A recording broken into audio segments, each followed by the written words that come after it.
Hello students, कैसे हैं आप लोग। आशा करता हूं अच्छे होंगे, मस्त होंगे, स्वस्थ होंगे। मैं आपका शिवम भैया, साइंस फैकल्टी, आपके अपने प्लेटफॉर्म यूटीएस कैरियर इंस्टीट्यूट पे एक बार फिर से वेलकम करता हूं। जैसा कि स्टूडेंट्स आप लोग को पता है कि ये जो एग्जाम का दौर चल रहा है, मात्र 2 महीने और आपके बोर्ड के एग्जाम रह चुके हैं। तो स्टूडेंट्स आप लोग पूरे जोश के साथ तैयार हो जाइए एग्जाम को देने के लिए। हर सब्जेक्ट की तैयारी एकदम जोश के साथ तैयारी कीजिए, लग जाइए।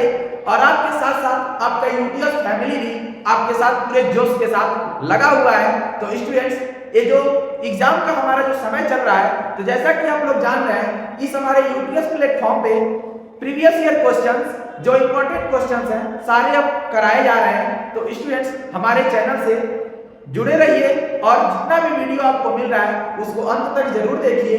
और अगर चैनल के वीडियो अच्छे लगे तो ज़्यादा से ज़्यादा इसको दोस्तों के बीच शेयर कीजिए, चैनल को सब्सक्राइब कीजिए और ज़्यादा से ज़्यादा लाइक भी कीजिए। तो स्टूडेंट्स आइए चलिए आज का जो हमारा साइंस का सीरीज होने वाला है, तो स्टूडेंट्स वो सीरीज क्या है, उत्तर प्रदेश बोर्ड परीक्षा 2025 साइंस महत्वपूर्ण बहुविकल्पीय प्रश्न कक्षा 10वीं। यानी कि स्टूडेंट्स कक्षा 10वीं के लिए जो हमारा इंपॉर्टेंट क्वेश्चन है, जो बहुविकल्पीय क्वेश्चन है, स्टूडेंट्स इससे बाहर कहीं से नहीं आएगा।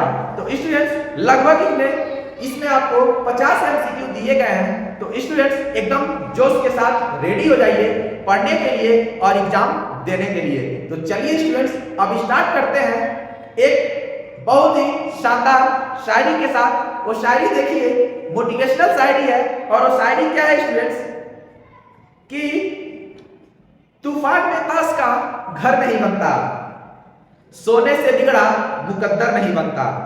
स्टूडेंट्स तूफान में ताश का घर नहीं बनता, सोने से बिगड़ा मुकद्दर नहीं बनता। दुनिया को जीतने का हौसला रखो। क्या? दुनिया को जीतने का हौसला रखो। एक हार से कोई फकीर और एक जीत से कोई सिकंदर नहीं बनता, एक जीत से कोई सिकंदर नहीं बनता। तो आइए स्टूडेंट्स स्टार्ट करते हैं अपने साइंस के सीरीज को और देखते हैं हमारा पहला क्वेश्चन क्या होने वाला है। तो आइए अब स्टार्ट करते हैं स्टूडेंट्स। हमारा जो पहला क्वेश्चन यहाँ पे होने वाला है, देखिए पहला क्वेश्चन हमारा क्या है। कह रहा है स्टूडेंट्स पहला क्वेश्चन जो आपके साइंस का फर्स्ट चैप्टर का ही क्वेश्चन है, वो कह रहा है स्टूडेंट कि रासायनिक अभिक्रिया में भाग लेने वाले पदार्थों को कहते हैं। आइए देखते हैं, समझते हैं सबसे पहले रासायनिक अभिक्रिया होती क्या है। स्टूडेंट्स देखते हैं रासायनिक अभिक्रिया क्या होता है। जैसे स्टूडेंट्स देखिए रासायनिक अभिक्रिया उसे कहते हैं वह अभिक्रिया जिसमें दो या दो से अधिक पदार्थ या अभिकारक मिलकर क्या करते हैं, किसी तीसरे नए पदार्थ या उत्पाद का निर्माण करते हैं। उसी अभिक्रिया को हम लोग क्या कहते हैं, रासायनिक अभिक्रिया कहते हैं। तो समझिएगा इसको। मान लीजिए मैं कोई एक रिएक्शन, कोई अभिक्रिया ले रहा हूं, जैसे मान लीजिए कार्बन है और ऑक्सीजन है।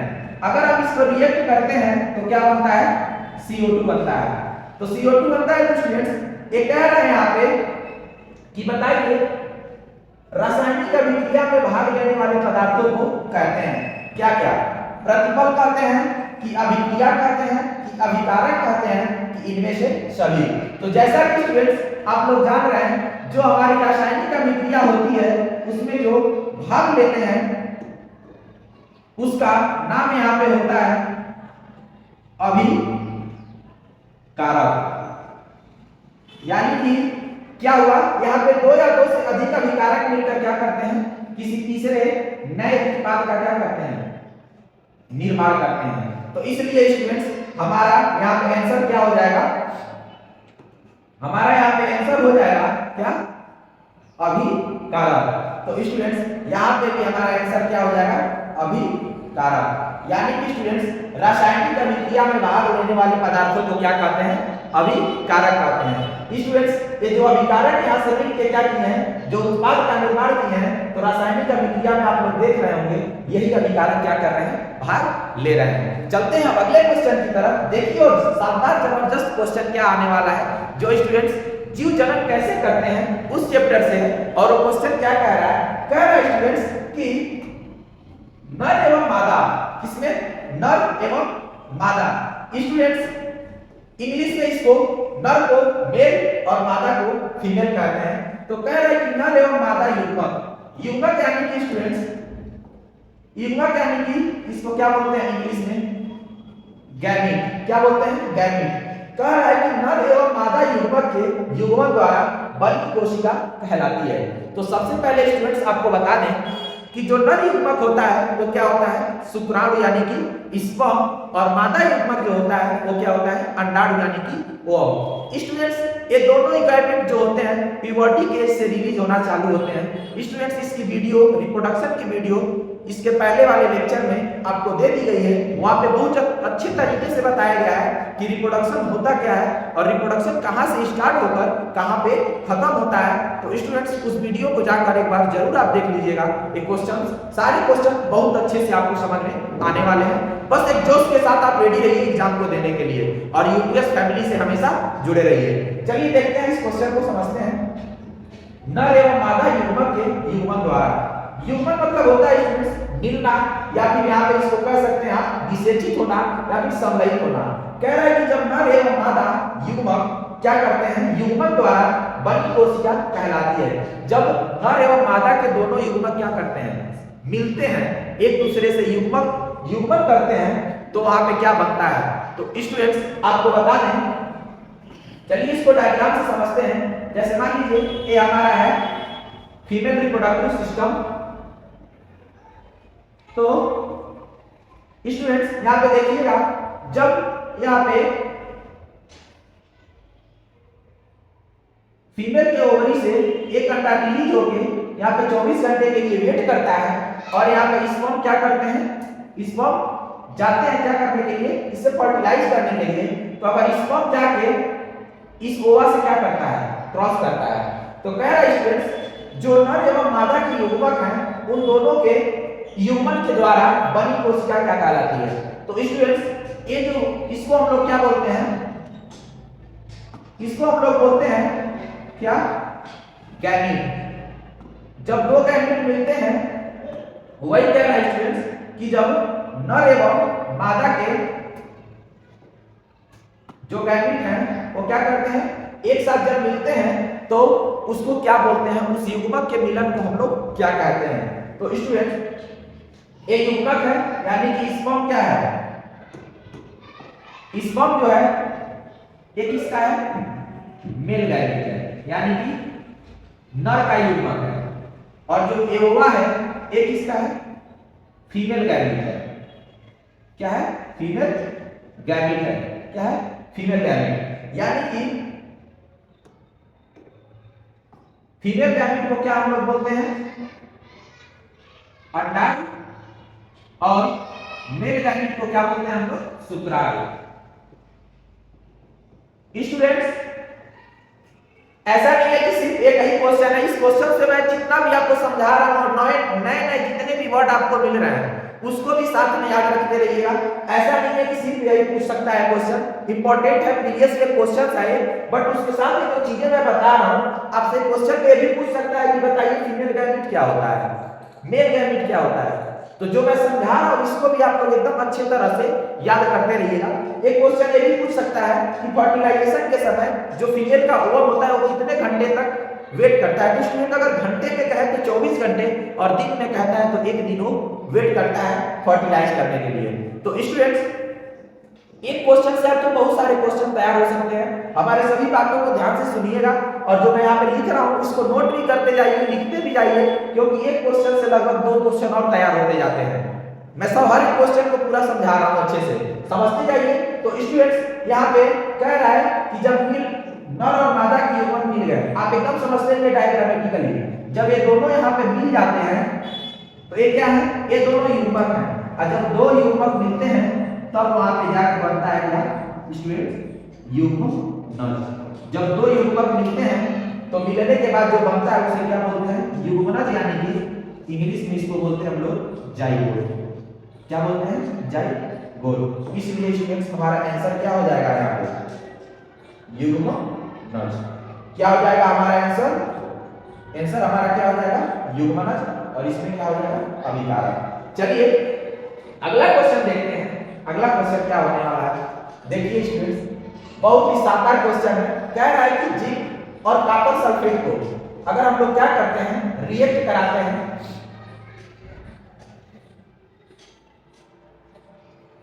तीसरी साइड रहेगी। देखिए जिंक और कॉपर सल्फेट को जब हम लोग क्या करते हैं, रिएक्ट कराते हैं, तो जिंक सल्फेट और कॉपर बन जाता है, जिंक प्लस कॉपर सल्फेट। यानी कि जब जिंक और कॉपर सल्फेट को रिएक्ट कराते हैं तो क्या बन रहा है, जिंक सल्फेट और कॉपर बन रहा है। तो कह रहे हैं रासायनिक अभिक्रिया किस प्रकार की अभिक्रिया है। तो समझिएगा स्टूडेंट्स, यहाँ पे आप लोग देख रहे हैं जिंक यहाँ पे क्या है, अकेले है, और यहाँ पे कॉपर सल्फेट साथ में है। यहाँ पे देख रहे हैं आप जिंक और सल्फेट साथ में हो गया है और कॉपर क्या हो गया, अकेले हो गया है। तो स्टूडेंट्स आपको बहुत ही एक अच्छे उदाहरण से समझाते हैं, ध्यान दीजिएगा। जैसे मान लीजिए एक एग्जांपल हम लोग लेते हैं, एक कोई बॉय है, ठीक है, और मान लीजिए एक कोई गर्ल है। ध्यान से समझिएगा, मान लीजिए वो कोई बॉय है और एक कोई गर्ल है। इन दोनों में बहुत अच्छी खासी दोस्ती चल रही है, फ्रेंडशिप बहुत अच्छी तरह से चल रही है। तो स्टूडेंट्स आप भी जानते हैं, जब अगर एक बॉय है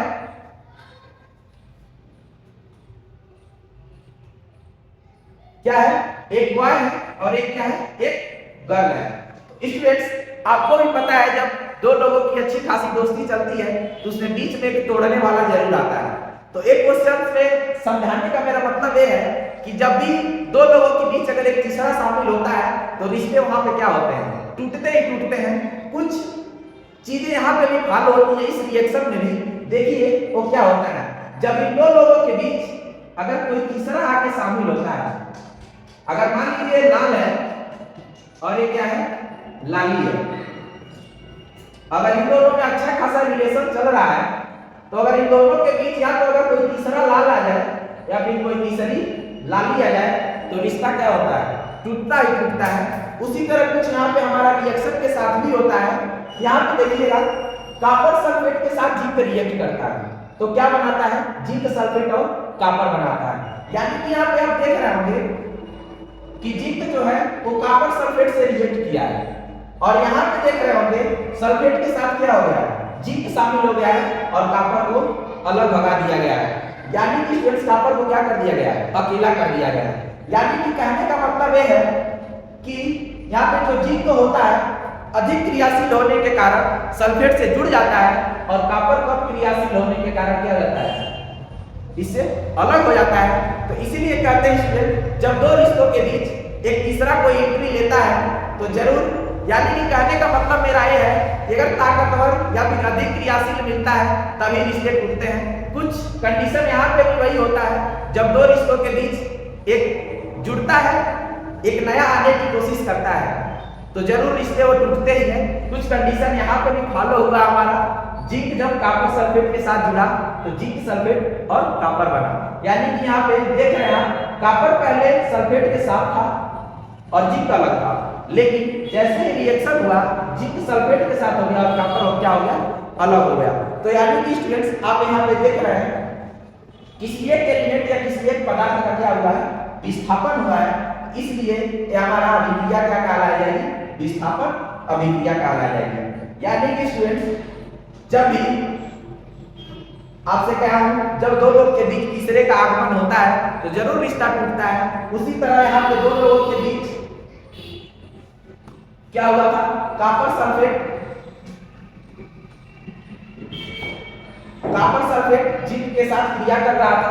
आगे जब रिएक्शन हुआ है तो जिंक सल्फेट साथ हो गए हैं और कॉपर क्या हुआ है, अलग हो गया है। तो यहाँ पे क्या हुआ, एक एलिमेंट क्या हुआ है, विस्थापित हुआ है, इसलिए यहाँ पे क्या हो गया, विस्थापन अभिक्रिया हो गया। चलिए स्टूडेंट्स अब देखते हैं हमारा अगला क्वेश्चन, देखिए क्या होने वाला है। अगला क्वेश्चन कह रहा है स्टूडेंट्स निम्नलिखित में से कौन सा पदार्थ बिना ज्वाला के जलता है। यानी कि कह रहा है कि कौन सा पदार्थ बिना ज्वाला के यानी बिना आग दिए जलता है। तो स्टूडेंट्स आपको भी पता होगा इसमें कि मोमबत्ती ज्वाला देती है, किरोसिन ज्वाला देता है अगर जलाएंगे तो, मीथेन गैस की ज्वाला देता है। आप लोग को एकदम आसान भाषा में आप लोग भी देखे होंगे कोयला जो होता है वो क्या बिना ज्वाला का जलता है, इसलिए हमारे इस क्वेश्चन का आंसर क्या हो जाएगा, कोयला हो जाएगा। चलिए आइए देखते हैं अगला क्वेश्चन क्या कह रहा है। कह रहा है स्टूडेंट्स निम्नलिखित में से कौन द्विविस्थापन अभिक्रिया है। तो स्टूडेंट्स विस्थापन अभिक्रिया उसे कहते हैं, इसके पहले आप लोग इस क्वेश्चन को समझे भी हैं। विस्थापन अभिक्रिया उसे कहते हैं जो क्या होता है, जब किसमें एक क्रियाशील तत्व क्या करता है, किसी दूसरे तत्व से रिएक्ट करके एक को बाहर कर दिया जाता है, एक को विस्थापित कर दिया जाता है, उसी अभिक्रिया को क्या कहते हैं, विस्थापन अभिक्रिया कहते हैं। तो वहां पे क्या था स्टूडेंट्स, विस्थापन अभिक्रिया में भी एकल विस्थापन था, यानी कि सिर्फ एक एलिमेंट का क्या हो रहा था, वहां पे विस्थापन हो रहा था। लेकिन इस अभिक्रिया में कह रहा है विस्थापन अभिक्रिया सबसे पहले दो प्रकार का होता है, एकल विस्थापन और द्विविस्थापन। तो उस वाले क्वेश्चन में हमारे पास एकल विस्थापन का ऑप्शन नहीं था, इसलिए हम लोग क्या कर दिए हैं, विस्थापन लगा दिए हैं। लेकिन यहाँ पे कह रहा है क्वेश्चन में कि निम्नलिखित में से कौन द्विविस्थापन अभिक्रिया है, यानी कि द्विविस्थापन का मतलब इसमें कहीं न कहीं दो एलिमेंट क्या होंगे, विस्थापित होंगे, या फिर दो पदार्थ क्या होंगे, विस्थापित होंगे। तो आप लोग देख रहे होंगे यहाँ पे जो हमारा है 2H2 plus O2 plus 2H2O, क्या कह रहा है 2H2 प्लस O2 रिएक्ट करके क्या बना रहा है, 2H2O बना रहा है। तो स्टूडेंट्स आप लोग पढ़े होंगे अभिक्रिया 3-4 प्रकार की आप लोग पढ़े होंगे, संयोजन, वियोजन, विस्थापन, द्विविस्थापन अभिक्रिया पढ़े होंगे। तो आपको यहाँ पे देख रहे होंगे यहाँ पे जो अभिक्रिया हो रही है हमारी, वो कौन सी अभिक्रिया हो रही है, दो पदार्थ या फिर दो अभिकारक क्या कर रहे हैं, जुड़ रहे हैं, तो यहाँ पे संयोग हो रहा है। इसलिए इस अभिक्रिया को हम लोग क्या नाम देते हैं, संयोजन अभिक्रिया। क्या देते हैं, संयोजन अभिक्रिया। वो अभिक्रिया जिसमें दो या दो से अधिक पदार्थ संयोज करके क्या करते हैं, किसी तीसरे उत्पाद का निर्माण करते हैं, वो अभिक्रिया क्या कहलाती है, संयोजन अभिक्रिया। इसमें भी कुछ ऐसा ही आप देख रहे होंगे, इसमें भी क्या है, कुछ ऐसा ही दिख रहा होगा, और इसमें भी कुछ ऐसा ही दिख रहा होगा, दो संयोग करके किसी तीसरे को बना रहे होंगे। लेकिन इस वाले में आप देख रहे होंगे स्टूडेंट कि ये क्या है, सिल्वर नाइट्रेट NaCl के साथ रिएक्ट करके सिल्वर क्लोराइड और सोडियम नाइट्रेट बनाना है। तो आप लोग देख रहे होंगे AgNO3 है यहाँ पे क्या हो गया, AgCl हो गया, यानी कि Ag जो है Cl के साथ जुड़ गया, और यहाँ पे NO3 जो है वो किसके साथ जुड़ गया, Na के साथ जुड़ गया। तो आप लोग यहाँ पे देख रहे हैं रिएक्शन के बाद दो एलिमेंट का क्या हुआ है, विस्थापन हुआ है, किसका किसका, Cl जो है Ag के साथ जुड़ गया है, और सोडियम जो है NO3 के साथ जुड़ गया है। इसलिए स्टूडेंट्स हमारा जो यहाँ पे आंसर होने वाला है वो आंसर क्या होगा, AgNO3 प्लस NaCl और गिव्स AgCl प्लस NaNO3। अगला क्वेश्चन कह रहा है स्टूडेंट्स कि लोहा को जिंक से लेपित करने की क्रिया को कहते हैं, लोहा से जिंक से लेपित करने की। स्टूडेंट्स समझने की क्वेश्चन है कि यहाँ पे क्वेश्चन इससे रिलेटेड एक और पूछ देता है कि लोहा के जंग लगने की क्रिया क्या कहलाती है, और यहाँ पे कह रहा है कि लोहा से जिंक को लेपित करने की क्रिया, यानी कि कोई परत चढ़ाया जा रहा है, लेपित किया जा रहा है, चढ़ाया जा रहा है। तो स्टूडेंट्स जब भी किसी धातु पर कोई चीज चढ़ाई जाती है उस क्रिया को हम लोग नाम देते हैं क्या, गैल्वेनीकरण, गैल्वेनीकरण। तो स्टूडेंट्स लोहा को जिंक से लेपित करने की क्रिया को क्या कहते हैं, गैल्वेनीकरण। स्टूडेंट्स क्वेश्चन को लिखते जाइए, नोट भी करते जाइए, समझते जाइए, और इसको याद भी रखते रहिएगा, क्योंकि स्टूडेंट्स इतना फिक्स है कि इससे बाहर कहीं आने वाला नहीं है। एग्जाम के नजदीक आने तक आपको 100 MCQs और भी लेंगे, उससे बाहर और इससे मिला के कहीं बाहर कुछ आने वाला नहीं है। आप लोग जितना मैं पढ़ा रहा हूँ उसको, उस MCQ को अगर एकदम देख के चले जाएंगे अच्छे से, तो इससे बाहर कुछ आने वाला नहीं है, एकदम आप लोग की रेडी होगी पढ़ाई। चलिए आगे देखते हैं अगला क्वेश्चन क्या कह रहा है हमारा। अगला क्वेश्चन क्या है स्टूडेंट्स, द्विलिंगी पुष्प है, द्विलिंगी पुष्प है। तो द्विलिंगी का मतलब आप समझ रहे होंगे जिसके पास दो लिंग हो, यानी कि वह पुष्प जिसमें क्या हो, वह पुष्प जिसमें स्त्री केसर व पुंकेसर केसर क्या हो, स्त्री केसर व पुंकेसर यानी कि मेल और फीमेल दोनों उपस्थित हो, उसे क्या कहते हैं, द्विलिंगी पुष्प कहते हैं। तो वाला पुष्प क्या होगा, हमारा गुलाब होता है। अगला कह रहा है स्टूडेंट्स क्वेश्चन कि मानव मादा में निषेचन होता है। आप लोग को मैंने अभी इसके पहले एक डायग्राम बना के बताया था। कह रहा है कि गर्भाशय में, अंडाशय में, योनि में कि फैलोपियन नलिका में। तो आइए देखते हैं स्टूडेंट्स, फैलोपियन नलिका होता है कि गर्भाशय में होता है कि अंडाशय में होता है कि योनि में होता है। तो स्टूडेंट्स जैसे मान लीजिए मैंने डायग्राम बनाया, ठीक, और क्या हुआ, यहाँ पे ओवरी होती है, यहाँ से प्रति माह एक अंडा रिलीज होता है। तो स्टूडेंट्स जब ये जाता है तो क्या करता है, आप देखते हैं उसकी फर्टिलाइजेशन कहाँ होती है, यहीं पे होती है, और यहाँ से स्पर्म क्या करता है, जाता है, यहीं पे क्या होता है, फर्टिलाइजेशन इसका होता है। तो स्टूडेंट्स ये हमारी जो होती है, ये हमारी क्या है, यही है हमारी फैलोपियन ट्यूब या फिर फैलोपियन नलिका, फैलोपियन ट्यूब या फिर फैलोपियन नलिका। इसलिए स्टूडेंट्स फर्टिलाइजेशन हमारा कहाँ हुआ, फैलोपियन नलिका में। तो हमारा आंसर यहाँ पे क्या हो जाएगा, फैलोपियन नलिका में। अगला क्वेश्चन क्या है स्टूडेंट्स इसमें कि फूलों में नर प्रजनन अंग होता है।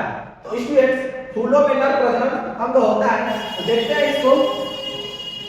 मान लीजिए कोई फीमेल रिप्रोडक्टिव सिस्टम है, ठीक है, और ये क्या है, मेल रिप्रोडक्टिव सिस्टम है। तो कह रहा है स्टूडेंट्स इतने को हम लोग क्या करते हैं, पुंकेसर कहते हैं। स्टूडेंट्स से हमारा एमसीक्यू क्वेश्चन हो रहा है, इसको पूरा मैं नहीं बताते चल रहा हूं, बस इससे हमारा आंसर आ जाए उतना ही मैं बताते चल रहा हूं। इसकी सारी वीडियो हमारे चैनल पे देख दी जा चुकी है, आप लोग उसको जाके एकदम अच्छे से मस्त से रिवाइज करिए, पढ़िए और पूरे जोश के साथ एग्जाम दीजिए। यूट्यूब हमेशा आपके साथ है और हमेशा रहेगा भी, बस चैनल से जुड़े रहिए। चलिए देखते हैं, ये वाला जो हमारा है ये क्या है, पुंकेसर है, और जो इधर से होते हैं इसको क्या हम लोग बोलते हैं, स्त्री केसर।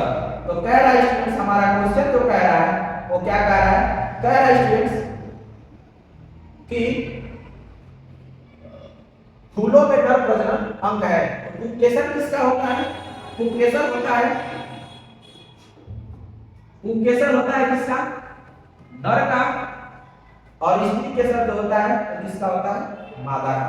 तो इसलिए हमारा आंसर यहाँ पे क्या आ जाएगा, पुंकेसर। क्या हो जाएगा आंसर हमारा, पुंकेसर, यानी कि फूलों में नर प्रजनन अंग होता है, क्या होता है, पुंकेसर।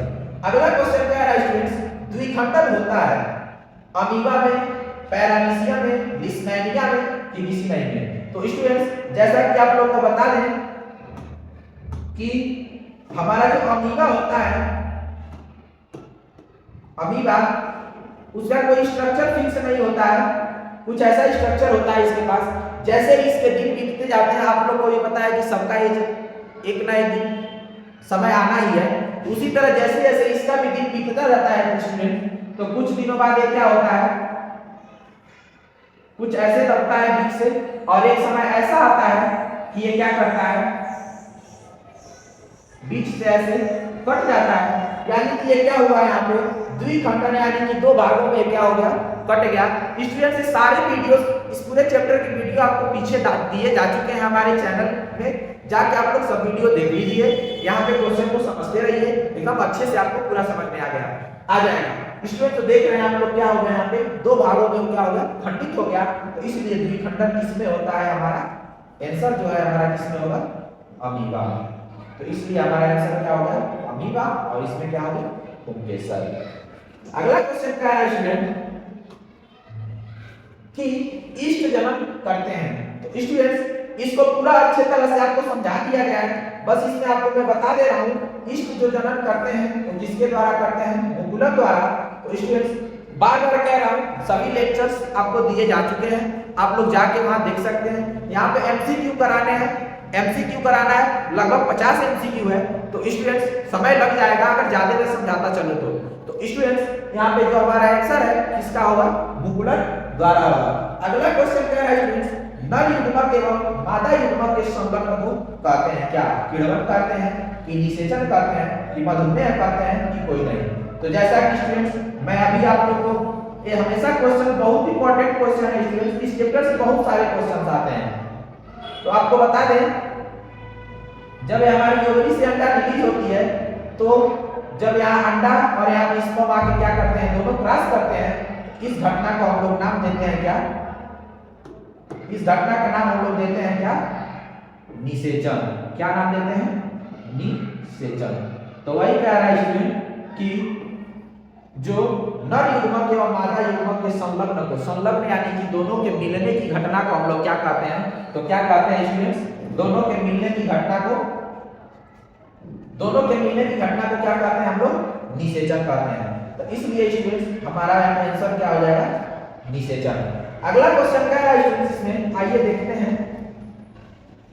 कह रहे हैं कि पुष्पी पादपों में लैंगिक जनन होता है, पुष्पी पादपों में लैंगिक जनन होता है, पत्नियों द्वारा कि फूलों द्वारा कि तना द्वारा कि कोई नहीं। स्टूडेंट्स ये सारे चैप्टर्स आपको दिए जा चुके हैं, आप लोग जाके समझते रहिए और देखते रहिए।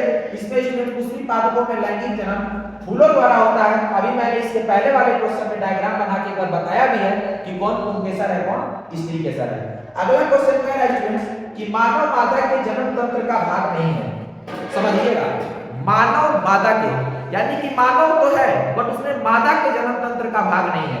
तो आप लोग जानते हैं कि मानव मादा, सबसे पहले मानव मादा का जो हमारा स्ट्रक्चर है, मानव मादा के जन्म तंत्र का जो स्ट्रक्चर है, तो सबसे पहले यहाँ पे आपको बताया हूं क्या होता है, फैलोपियन ट्यूब, ठीक, या फिर इसको डिंब वाहिनी भी बोलते हैं। तो आपका डिंब वाहिनी यानी कि जब ये क्या है, फीमेल के अंदर है, ये है यानी कि ये आंसर नहीं होगा। अगला क्या है, अंडाशय। तो आपको मैंने बताया ही है कि क्या करती है, ओवरी, ओवरी प्रति माह क्या करती है, अंडे यहाँ से रिलीज करती है। तो इसलिए ये हमारी ओवरी यानी कि क्या है, अंडाशय है, यानी कि फीमेल के अंदर ये भी आती है, यानी कि तो हमारा आंसर अंडाशय भी नहीं होगा और डिंब वाहिनी भी नहीं होगा। बार बार कह रहे हैं स्टूडेंट्स, इसको आंसर को इलिमिनेट करना सीखिए। इलिमिनेशन बहुत जरूरी होता है। या तो सबसे पहले मैं तो कहता हूं जो गलत है उसको छांट लीजिए। जब गलत को छांट लेंगे तो ऑटोमेटिक एक आंसर सही वाला जरूर आ जाएगा। क्योंकि गलत इसलिए छांटने के लिए कहा जाता है कि मान लीजिए अगर क्या पता आपको सही आंसर न पता हो और आप 4 ऑप्शन में से 3 को गलत कर दिए हैं तो फिक्स है कि ये आंसर वही सही होगा। तो इसलिए स्टूडेंट्स इलिमिनेशन करना सीखिए, सबसे पहले गलत छांटिए। तो आप लोग को मैं डायग्राम सही बताते चल रहा हूं। डिंब वाहिनी यानी कि फैलोपियन ट्यूब होती है, अंडाशय फीमेल में होता ही है। और स्टूडेंट्स ये हमारा जो होता है यूट्रस होता है। यूट्रस यानी कि क्या होता है, गर्भाशय। क्या होता है, गर्भाशय। तो स्टूडेंट्स आप तीन देख लिए, ये तीनों क्या हुआ, इसमें होता ही है, तीनों क्या हुआ, फीमेल में होता ही है, इसलिए हमारा तीनों आंसर नहीं होगा। कह रहे हैं कि मानव के मादा के जन्म तंत्र का भाग नहीं है, यानी कि ये तीनों होते हैं तो आंसर नहीं होंगे, नहीं है। यानी कि जो हमारा जो यहाँ पे लास्ट बचा हुआ है शुक्रवाहिका, यानी कि हमारा आंसर क्या होगा, यानी कि शुक्रवाहिका जो है ये किसका है, मेल रिप्रोडक्टिव सिस्टम का पार्ट होता है। आइए अब चलते हैं, देखते हैं अगला क्वेश्चन। अगला क्वेश्चन क्या कहा है स्टूडेंट्स, अलैंगिक जनन मुकुलन द्वारा होता है। अभी इसके पहले आप लोग देखे हैं अलैंगिक जनन मुकुलन द्वारा किसी में होता है। अगला क्वेश्चन क्या है स्टूडेंट्स, जड़ें विकसित होती हैं, जड़ कहां से विकसित होता है। आइए इसको स्ट्रक्चर से पूरा अच्छे से हम लोग समझते हैं। जैसे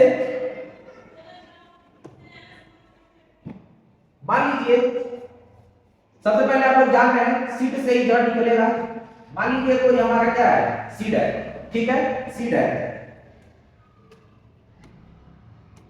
तो आप लोग देखते होंगे सीड के ऊपर से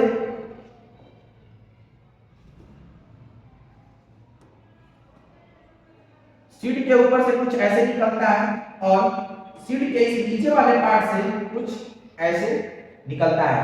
तो स्टूडेंट्स आपको पढ़ाया क्या होगा या फिर आप जान भी रहे हैं, पढ़ाया भी गया है स्टूडेंट्स, ऊपर जो चलता है, एक ऊपर जो बनता है ये शूट यानी कि तना वाला पार्ट होता है, और ये क्या होता है, रूट वाला, रूट यानी कि जड़ वाला पार्ट होता है, और ये क्या होता है, तना वाला पार्ट होता है। स्टूडेंट्स ये क्या होता है, ये तना वाला पार्ट होता है। इसी सीड से ऊपर तना भी बनता है और इसी से जड़ भी बनता है। तो स्टूडेंट्स कह रहा है कि जड़ें विकसित होती हैं, तो आप लोग देख रहे होंगे जड़ नीचे से विकसित हो रही है, तो ऑप्शन में क्या कहा है, पांकुर से, तने से, पत्ती से, मूलांकुर से। तो स्टूडेंट्स सबसे पहले आप ध्यान दीजिएगा, जिससे शूट निकलता है उसे क्या बोलते हैं, प्ल्यूम्यूल।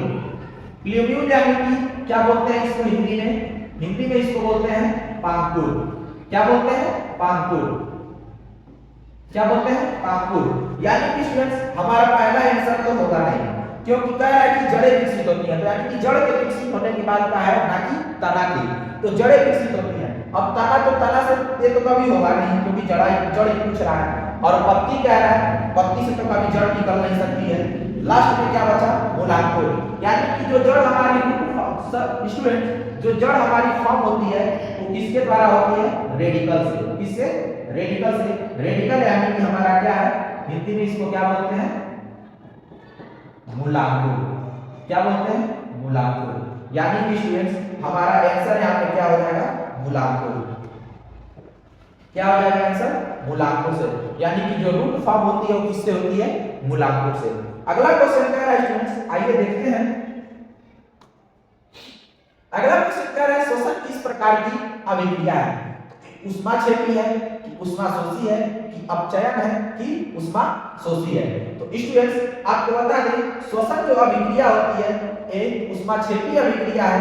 ऊष्माक्षेपी अभिक्रिया वह अभिक्रिया जिसमें क्या होता है, उत्पाद के साथ साथ ऊष्मा भी निकलती है या फिर कोई ऊर्जा निकलती है, उसे क्या कहते हैं, ऊष्माक्षेपी अभिक्रिया कहते हैं। जैसे कि स्टूडेंट्स आपको बता दें, मान लीजिए कार्बन है और ऑक्सीजन है, जब मैं इसको रिएक्ट कराता हूं तो कार्बन डाइऑक्साइड के साथ क्या क्या निकलता है, इस अभिकारक के साथ जब अभिकारक जब क्रिया करते हैं तो उत्पाद के साथ साथ क्या निकला, ऊष्मा भी निकला। इस अभिक्रिया को हम लोग क्या कहते हैं, ऊष्माक्षेपी अभिक्रिया कहते हैं। तो स्टूडेंट्स हमारा आंसर यहाँ पे क्या हो जाएगा, ऊष्माक्षेपी हो जाएगा। अगला क्वेश्चन क्या है स्टूडेंट, कि शाक सब्जियों को विघटित होकर कंपोस्ट बनना किस अभिक्रिया का उदाहरण है। स्टूडेंट्स ये भी ऊष्माक्षेपी का ही है, ये किसका है, ये भी ऊष्माक्षेपी का ही है। तो अगला क्वेश्चन चलिए देखते हैं स्टूडेंट्स। कह रहा है कि लाल तत्व आयरन जलवाष्प प्रवाहित करने पर कौन सा यौगिक प्राप्त होता है। तो स्टूडेंट्स इसका जो आंसर हमारा होगा Fe3O4। स्टूडेंट्स इसको हम लोग बोलते हैं मैग्नेटाइट। यानी कि स्टूडेंट्स लाल तत्व आयरन पर जलवाष्प प्रवाहित करने पर ये क्या होता है, कौन सा यौगिक प्राप्त होता है, तो मैग्नेटाइट। क्योंकि स्टूडेंट्स इसमें जब लगता है तो इसमें जंग लगने की संभावना बहुत कम रहती है, इसलिए इसका हम लोग यूज करते हैं। इसका आंसर क्या हो जाएगा स्टूडेंट्स, Fe3O4। यानी कि इसको हम लोग क्या बोलते हैं, मैग्नेट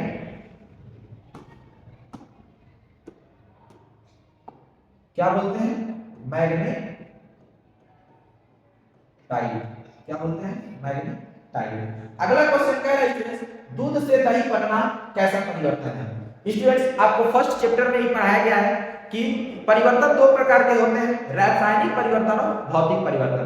समझिए भौतिक परिवर्तन किसे कहते हैं, वह परिवर्तन जिसके क्या हो, रासायनिक गुण क्या हो, चेंज ना हो, बस उसके भौतिक गुण क्या हो, चेंज हो जाए, उसे क्या कहते हैं, भौतिक परिवर्तन कहते हैं। जैसे पानी से बर्फ बनना, यानी कि वह अभिक्रिया जो क्या हो, दोनों दिशाओं में हो जाए। अब पानी से मैं बर्फ अगर बनाता हूं, जैसे क्या है, मान लीजिए हमारा यहाँ पे क्या है, मान लीजिए वाटर है, वाटर से अगर मैं इसको फ्रीज कर दूं तो क्या बन जाएगा, यहाँ पे बर्फ बन जाएगा।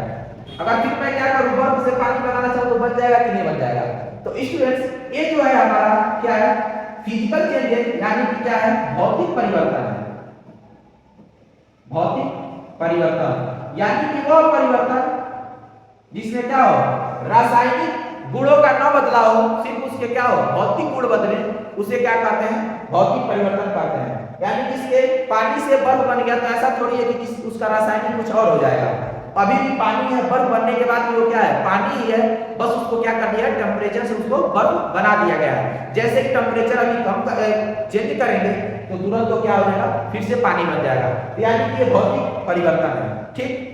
लेकिन इसमें क्या है स्टूडेंट्स, दूध से दही बनना, तो आप लोगों ने इसको क्या किया, आप लोगों ने इसको समझ लिया ये कौन सा परिवर्तन है, हमारा भौतिक परिवर्तन है।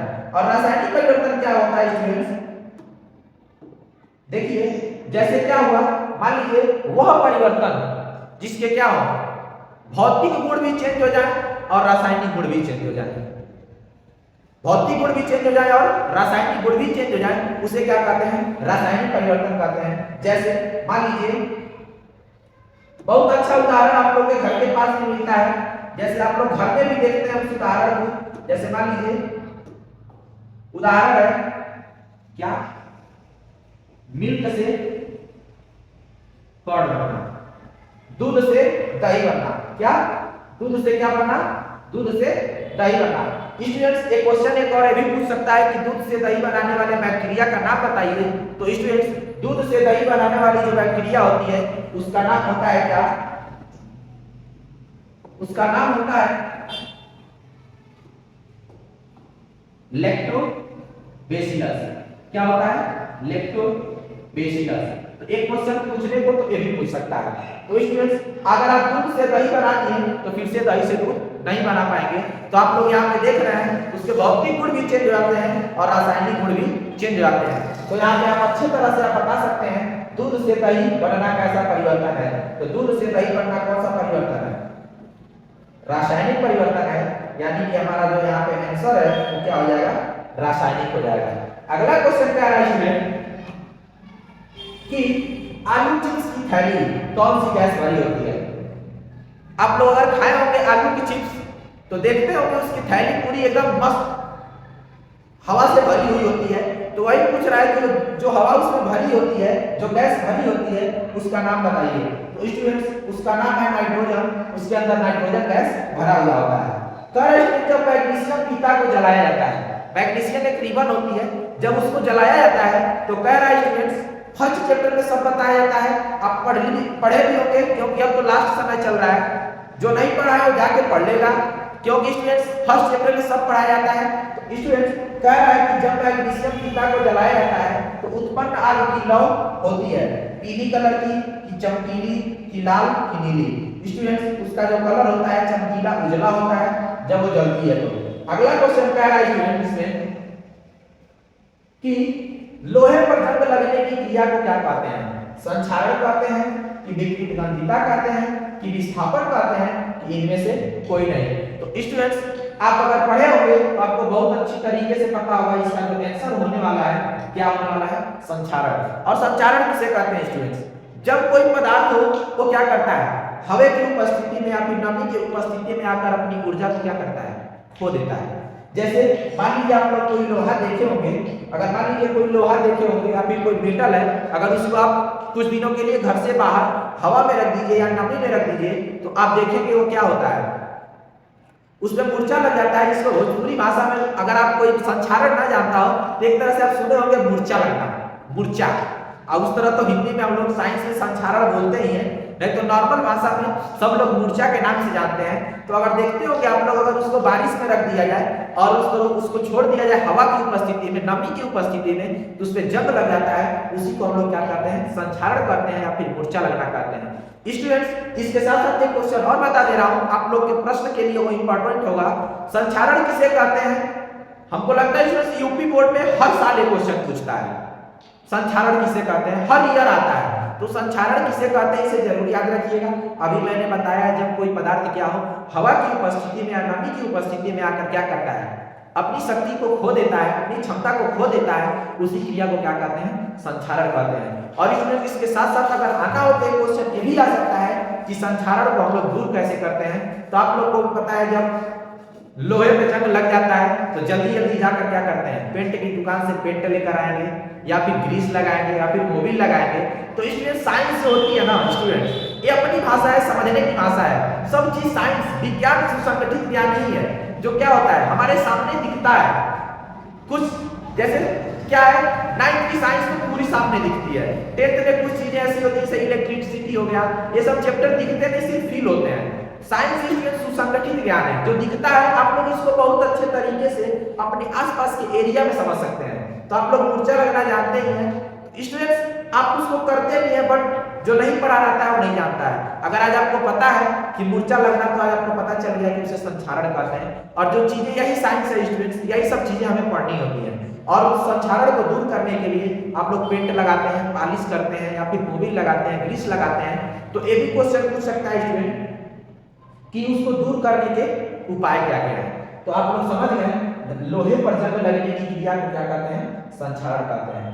कह रहा है स्टूडेंट्स अगला क्वेश्चन कि Fe2O3 2Al Al2O3 2Fe दी गई अभिक्रिया किस प्रकार की है? तो स्टूडेंट्स यहाँ पे देख रहे होंगे आप कि इसमें सिर्फ क्या किया गया है, एक ही एलिमेंट जो है क्या हो रहा है, सॉरी, सिर्फ एक ही पदार्थ को क्या किया गया है? विस्थापित किया गया है। इसलिए हमारा स्टूडेंट्स यहाँ पे क्या हो जाएगा? हमारा विस्थापन अभिक्रिया हो जाएगी। अगर दो को किया रहता तब यहाँ पे क्या होता? द्विविस्थापन अभिक्रिया होता। तो यहाँ पे हमारा आंसर क्या हो जाएगा? विस्थापन अभिक्रिया हो जाएगा। अगला क्वेश्चन कह रहा है स्टूडेंट्स, देखते हैं, आइए। कह रहा है कि विद्युत प्रतिरोध का मात्रक है। स्टूडेंट्स इलेक्ट्रिसिटी चैप्टर में आपको पढ़ाया गया है कि विद्युत प्रतिरोध का मात्रक क्या होता है। जो पढ़ा होगा बहुत अच्छे से, सॉरी, जो पढ़ा होगा वो बहुत अच्छे से जान रहा होगा। विद्युत प्रतिरोध का मात्रक क्या होता है? ओम होता है। क्या होता है? ओम होता है। तो स्टूडेंट्स ओम का सिंबल आपको पता है, ओम का सिंबल कुछ ऐसे बनाते हैं हम लोग, ठीक। तो विद्युत प्रतिरोध का मात्रक आपको समझ में आ गया। अगला क्वेश्चन क्या है स्टूडेंट्स कि 1 किलोवाट घंटा का व्यवहारिक मात्रक क्या है? व्यवहारिक मात्रक का कहने का मतलब है स्टूडेंट्स कि हम लोग नॉर्मल भाषा में 1 किलोवाट घंटा को कहते क्या है। आप लोग देखते हैं जो घर में मीटर लगी होती है वो मापती है, तो सब लोग कहते हैं कितना यूनिट खर्च हुआ, कितना यूनिट खर्च हुआ। तो यानी कि व्यवहारिक मात्रक उसकी क्या हो गई? यूनिट हो गई। अगला क्वेश्चन क्या है स्टूडेंट, देखिएगा, कह रहा है कि ओम का नियम है। सबसे पहले स्टूडेंट आपको बता दें, इसको मैं 3 स्टार देके जा रहा हूं। स्टूडेंट यूपी कोड में कोई ऐसा ईयर नहीं होगा जिसमें ओम का नियम ना पूछे। ओम्स लॉ, ओम का नियम होता क्या है? तो स्टूडेंट्स आप इस चैप्टर को पढ़े होंगे, तो पढ़े भी होंगे कि ओम का नियम क्या है। स्टूडेंट ओम का नियम कहता है कि दो बिंदुओं के बीच का विभवांतर, जो दो बिंदुओं के बीच का जो विभवांतर है वो क्या होता है? डायरेक्टली प्रोपोर्शनल, यानी कि समानुपाती होता है किसके? उसमें बहने वाली करंट यानी कि विद्युत धारा के। उसमें क्या बोला गया था कि जो विभवांतर होता है, क्या जो विभवांतर होता है वो डायरेक्टली प्रोपोर्शनल होता है किसके? इलेक्ट्रिक करंट के। स्टूडेंट जब प्रोपोर्शनलिटी हम लोग हटाते हैं तो इक्वल टू का चिन्ह आता है, और जैसे ही प्रोपोर्शनलिटी हटाते हैं तो हम लोग के पास क्या आता है? एक कांस्टेंट, एक नियतांक आता है जिसका नाम क्या था? R, और यहाँ पे क्या हो गया? I, यानी कि V बराबर I into R। तो V क्या हो जाएगा यहाँ पे? विभवांतर, और R क्या हो जाएगा यहाँ पे? प्रतिरोध। इसके पहले वाले क्वेश्चन में स्टूडेंट्स इसी का मात्रक पूछा था, तो इसका मात्रक क्या होता है हमारे पास? क्या होता है? इसका मात्रक क्या होता है? ओम होता है। और ये क्या है? करंट यानी कि विद्युत धारा है। स्टूडेंट्स धारा का भी मात्रक पूछ देगा, तो धारा का मात्रक क्या होता है? एम्पियर। हिंदी में लिखते हैं इसको एम्पियर। क्या होता है? एम्पियर। तो स्टूडेंट्स जो ओम इसमें बोले थे, जो साइंटिस्ट थे बोले थे कि दो बिंदुओं के बीच का विभवांतर उसमें बहने वाली विद्युत धारा के समानुपाती होती है। तो जब इसको सब प्रोपोर्शनलिटी का चिन्ह हम लोग हटाते हैं तो इक्वल टू के साथ एक कांस्टेंट आता है, जो कांस्टेंट क्या था? R था। तो इसलिए स्टूडेंट्स हमारा आंसर क्या? V बराबर R आई है, या फिर V बराबर I into R भी लिख सकते हैं। इसलिए हमारा यहाँ पे आंसर क्या आ जाएगा? हमारा आंसर आ जाएगा V बराबर I into R, यानी कि ओम का नियम यही कहता है। अगला क्या है स्टूडेंट्स? ऊर्जा का SI मात्रक होता है। तो ऊर्जा का SI मात्रक क्या होता है स्टूडेंट्स? जूल होता है। तो हमारा आंसर जो है वो क्या है? जूल। अगला स्टूडेंट्स आंसर क्वेश्चन क्या है, देखिएगा, कह रहा है कि टंगस्टन निम्नलिखित में से किस ताप पर पिघलता है? स्टूडेंट्स आपको बता दें 3380 डिग्री सेल्सियस पे क्या होता है? पिघलता है। लेकिन इसके आसपास में हमारे जो ऑप्शंस दिए गए हैं वो ऑप्शंस क्या है? 3500 के आसपास। इसलिए हमारा आंसर जो है वो है क्या हो जाएगा? 3500 डिग्री सेल्सियस हो जाएगा। अगला क्वेश्चन कह रहा है स्टूडेंट्स कि 100 वाट और 220 वोल्ट के विद्युत बल्ब के तत्व का प्रतिरोध क्या होगा? स्टूडेंट्स एक न्यूमेरिकल है इस चैप्टर को आपको पढ़े होंगे तो फार्मूला विद्युत शक्ति के द्वारा ये लगाया जाता है। विद्युत शक्ति के फार्मूला पे क्वेश्चन सॉल्व होगा, उस क्वेश्चन को अगर सॉल्व करेंगे तो आपका आंसर जो है 484 हो पाएगा। इसलिए स्टूडेंट इस क्वेश्चन को आप लोग सॉल्व कर लीजिएगा, जिसका आंसर कितना आएगा 484 हो आएगा। अगला क्वेश्चन क्या है स्टूडेंट्स, विद्युत बल्ब का तंतु किस धातु का बना होता है।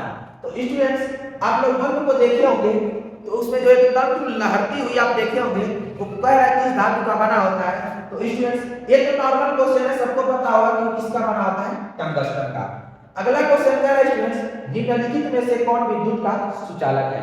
सुचालक सबसे पहले किसे कहते हैं स्टूडेंट्स, सुचालक वह होता है जिसमें विद्युत धारा क्या होती है, सबसे जल्दी प्रवाहित होती है, सबसे तेजी से प्रवाहित होती है। स्टूडेंट्स तो इसका जो आंसर है हमारा क्या हो जाएगा, सल्फर, प्लास्टिक, आयोडीन और ग्रेफाइट कहते हैं। तो ग्रेफाइट आप देखे होंगे, पेंसिल जो देखा होगा, पेंसिल की जो नोक होती है वो किसकी बनी होती है, ग्रेफाइट की बनी होती है। इसलिए विद्युत का जो सुचालक है वो क्या है, ग्रेफाइट होता है। अगला क्वेश्चन क्या है स्टूडेंट इसमें कि धारक विद्युत आवेश में रहते हैं, यानी कि जब विद्युत ऑन होती है उस समय धारा क्या रहता है। तो स्टूडेंट्स आपको भी पता है जब लाइट अगर ऑन है, इलेक्ट्रिसिटी अगर ऑन है, तो आपको भी पता है कि विद्युत धारा जो होती है उसमें जो आवेश होते हैं वो क्या रहते हैं, गति अवस्था में रहते हैं, तभी तो करंट मारता है। तो स्टूडेंट्स इसलिए इसका आंसर क्या होगा, गति अवस्था में। अगला क्वेश्चन क्या है स्टूडेंट्स, स्थिर विद्युत में आवेश रहते हैं। अगर विद्युत स्थिर है तो उसमें आवेश क्या होगा, रुका हुआ है, उसमें क्या होगा, विरामावस्था में। इसलिए हमारा आंसर इसमें क्या हो जाएगा, विरामावस्था में। विरामावस्था में और इसमें गति अवस्था में। अगला क्वेश्चन क्या है स्टूडेंट्स कि विभव का मात्रक है। स्टूडेंट्स विभव का मात्रक जो होता है हमारा वोल्ट होता है।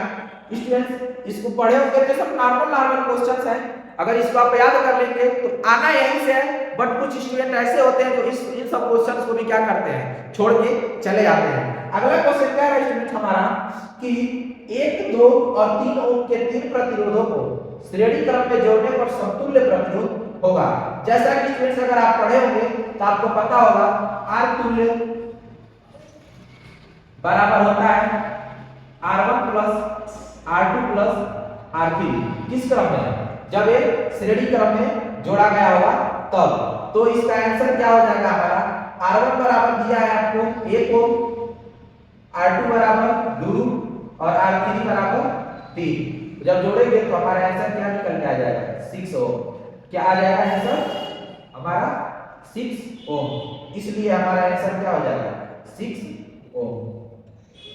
ठीक है, अगला क्वेश्चन देखते हैं स्टूडेंट्स, एक मिनट रुकिएगा।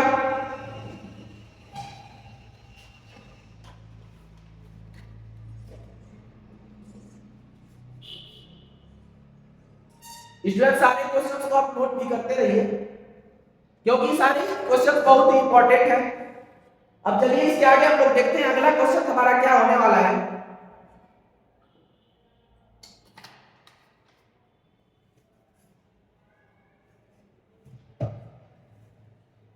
आइए देखते हैं अगला क्वेश्चन क्या है हमारा। कह रहा है कि विभवांतर का एसआई मात्रक होता है।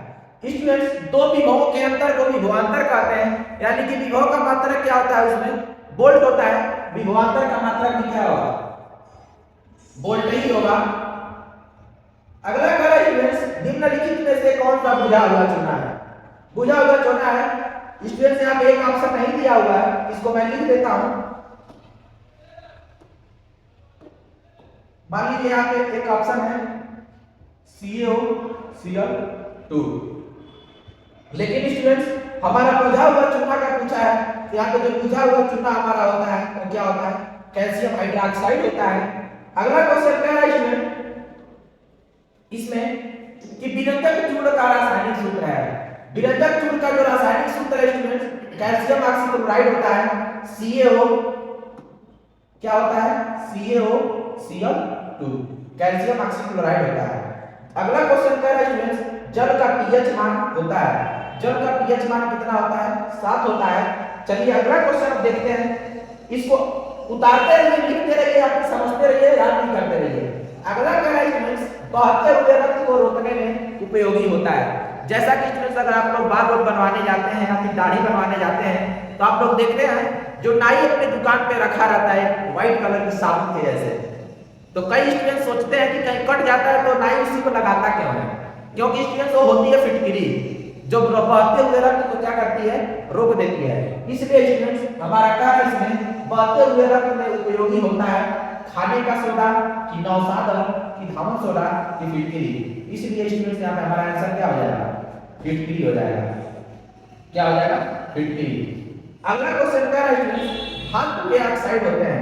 स्टूडेंट धातु का ऑक्साइड जो होता है वो क्षारक होता है। धातु का ऑक्साइड क्या होता है, क्षारक होता है। अगला क्वेश्चन देखते हैं स्टूडेंट्स, कह रहा है कि निम्नलिखित में से सबसे प्रबल यानी कि सबसे बलशाली, एक प्रबल यानी कि जिसके पास ज्यादा बल हो उसे क्या कहते हैं, प्रबल। तो कह रहे स्टूडेंट्स निम्नलिखित में से सबसे प्रबल लवण कौन सा है, तो स्टूडेंट्स सबसे प्रबल लवण जो होता है हमारा NaCl होता है। कह रहे स्टूडेंट्स पोटास एटम होते हैं, यानी कि पोटास और एल्युमिनियम जो होते हैं वो क्या होते हैं, एक द्विक लवण होते हैं। अगला क्वेश्चन देखिए स्टूडेंट्स क्या कह रहा है इसमें कि हमारे शरीर जो हमारा शरीर है, हम लोग के खुद का जो शरीर है वो कह रहा है कि शरीर pH मान किस परिसर में सही तरीके से कार्य करता है। तो स्टूडेंट्स इस चैप्टर को अगर आप पढ़े होंगे तो आपको बताया गया होगा 7.0 से यानी कि 7 से 7.8 के बीच जो हमारा शरीर का होता है वो अच्छे से जो परिसर होता है उसमें शरीर हमारी क्या करती है, अच्छे से काम करती है। अगला क्वेश्चन क्या है स्टूडेंट्स, ग्लूकोज का रासायनिक सूत्र होता है C2H5OH C6H12O6 CHO C6H6। Students क्या है देखिएगा, कह रहा है C2H5OH की C6H12O6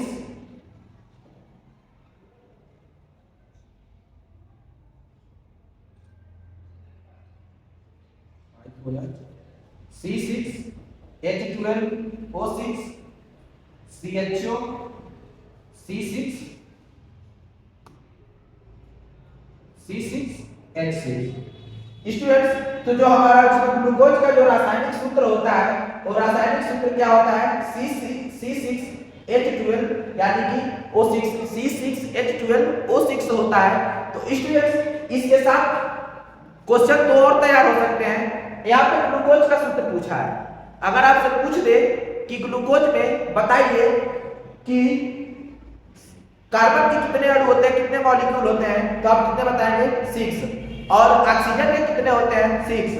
हाइड्रोजन के कितने होते हैं, तो 12। स्टूडेंट्स फार्मूला जब याद रहेगा तभी आप क्वेश्चन को सॉल्व कर पाएंगे। ऐसे क्वेश्चन को तो फार्मूला भी याद करते रहिएगा, जो यहाँ मैं लिख रहा हूँ उसको लिखते भी रहिएगा, अच्छे से समझते रहिएगा और हमारे चैनल से भी जुड़े रहिएगा। अगला क्वेश्चन क्या है इसमें कि देखिए, कह रहा है कि एसिटिक अम्ल का IUPAC नाम है। तो स्टूडेंट्स एसिटिक एसिड का IUPAC नाम जो होता है हमारा एथेनॉइक अम्ल होता है। तो इसको आप लोग देख लीजिएगा। अगला क्वेश्चन कह रहा है कि जीटी के डंक और नेटल के डंक में कौन सा अम्ल पाया जाता है। जैसा कि स्टूडेंट्स आपको मैं बता दूं, इसके में फार्मिक एसिड पाया जाता है।